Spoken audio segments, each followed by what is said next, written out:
Good morning.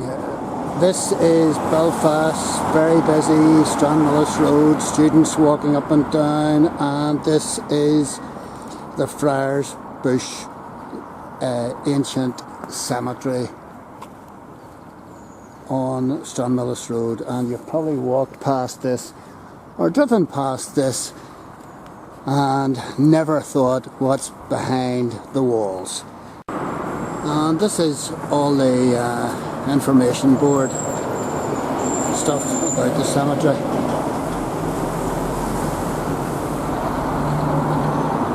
It has an ancient pedigree, and you can pause that and read it for yourself.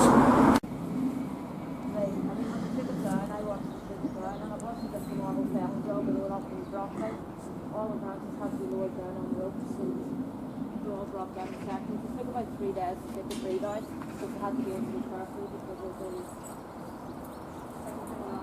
the... These entrance houses are date from 1850s, so Adrienne tells me. And he wrote songs and ballads That's the and so on about the Irish struggle in the Ashby Institute. Sorry? No, I'm gibbering to myself. You get tablets for that, And this is the Ulster Museum. And part of the reason why FRIAR'S Bush is called as it is because of this hawthorn tree here behind us. It's a very, very old site. It dates back on old maps of the city, way back into the 1300s. On the old maps, it has gone under various names. It's been known as Ballynabracker, which means place of the brothers. It's also mentioned as being called FRIAR'S, which is a corruption of Friars Town.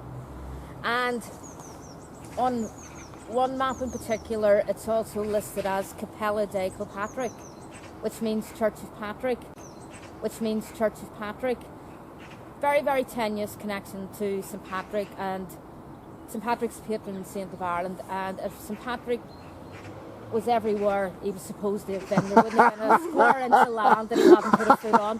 This, everybody wants to latch on to the patron saint. But to say, if we're to believe everything about St. Patrick, there wasn't a square inch of Ireland that he didn't touch. And he drank Guinness. And he drank Guinness with a snake round his neck. That's right. And told the rest to go away. Oh dear. But as I say, so it's gone under 3 various names. And as I say, its current name is FRIAR'S Bush because of this.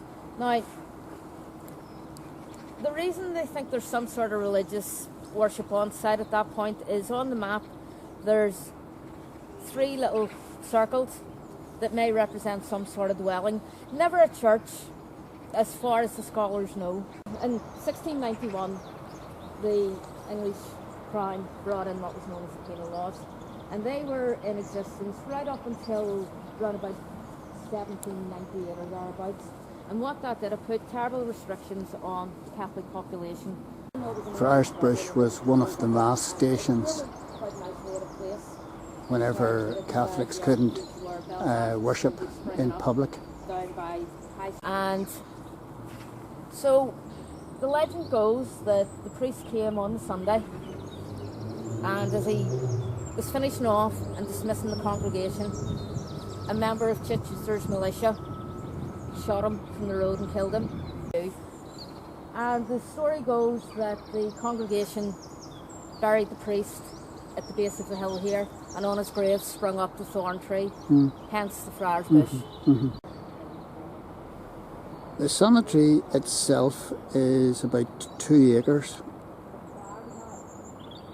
and it this land was given over for a cemetery by the Donegalls, who were associated with the Chichesters.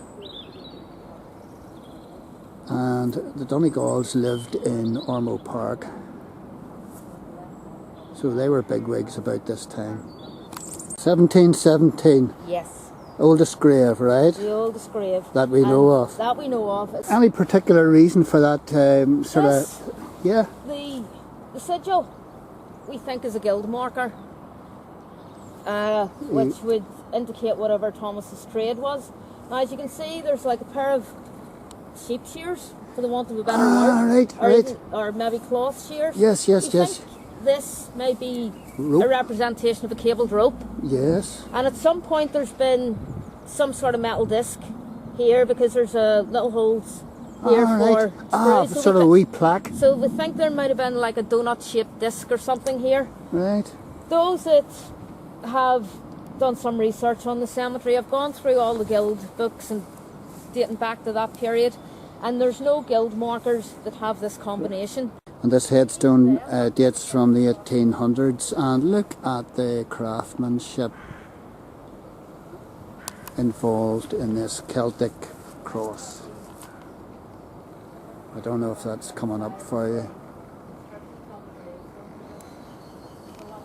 This is the poor ground, so the paupers were all in here.